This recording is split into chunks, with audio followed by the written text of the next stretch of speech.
us as blacks, man, we gotta do better with our money, our finances, man. We just be giving this shit away. We look at all these other people come from other countries, man, and worse situations than we were in. And they thrive, man, because they money management skills. Yeah, we went through a lot of shit with our, the Jim Crow and our ancestors and all that stuff, man, but that shit is always gonna be with us. We gotta live for them. They were more free than we were. They had black businesses after slavery. They had pawn shops. They had maintenance shops, mechanic shops. They were plumbers. They were electricians. They knew how to work on cars. They knew how to do everything, man, in the 60s, 70s, 80s. My granddaddy, my daddy in them era, man. Them guys were good with their hands. They wasn't running to work for nobody else's job. They wasn't running to do that. We the ones running to do that.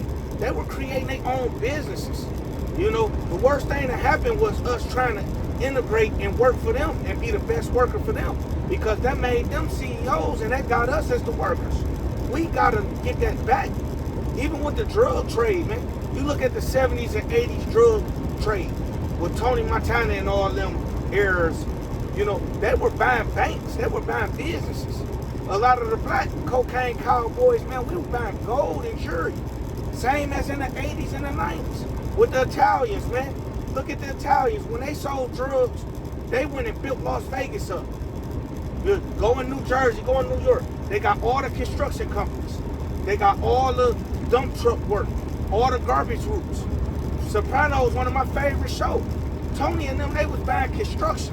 They were buying strip clubs. They were trying to buy assets. That's what we gotta do and stop worrying about other people, because we got the same opportunity in the underworld. Italians down there came over here in the boat as third, fourth class citizens. They had no rights. I even see the black Haitians come here in America and outwork us.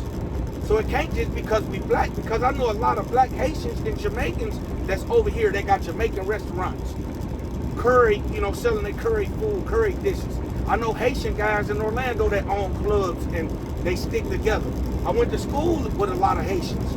So a lot of other races, they do stick together more than black. So we gotta do better. It's not a compare and contrast to put my race of people down. We gotta understand that we make a lot of money.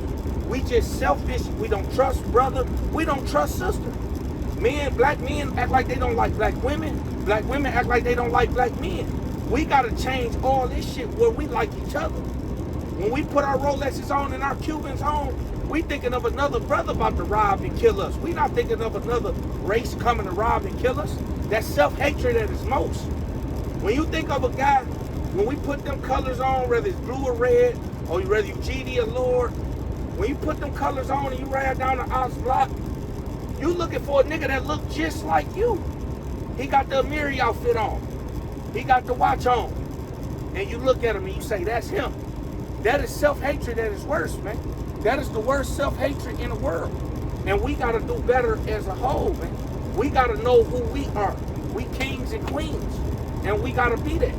And that's what my video about today, just, I saw what we did with the pandemic money. We made everybody else rich but us. Some people got businesses, but when they went and got all that PPP fraud and stuff, everybody had watches and chains.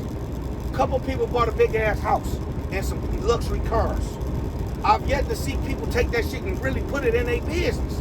If you were to get that PPP money or that SBA money and actually run a business and put it in business funding, they wouldn't have came and got you. I got the SBA money legally, but I got trucks. I got more trucks.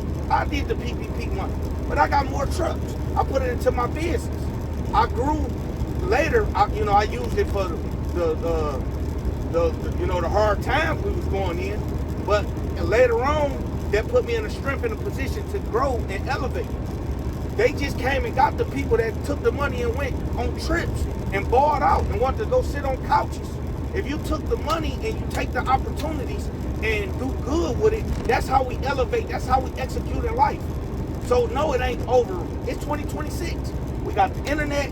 We can get this shit again. But when we get this shit again, we not making everybody else rich. We got to make us rich. When we go to the Asian neighborhoods, the Asians got the triads and shit like that. But guess what? They got the Asian food. They got the Chinese food. They underworld created businesses. The whites sold drugs. They was the pilots. They was the planes. That's how we got the shit to and from Colombia. The whites, they put money in the banks. They start lending money out. A lot of them big banks, do your research, came from cocaine cowboys, especially in Miami. All them condos, all them apartments, all them fucking hotels, that was paid with drug money. We gotta know this as a people. You go in Vegas, you could go buy pussy on the strip.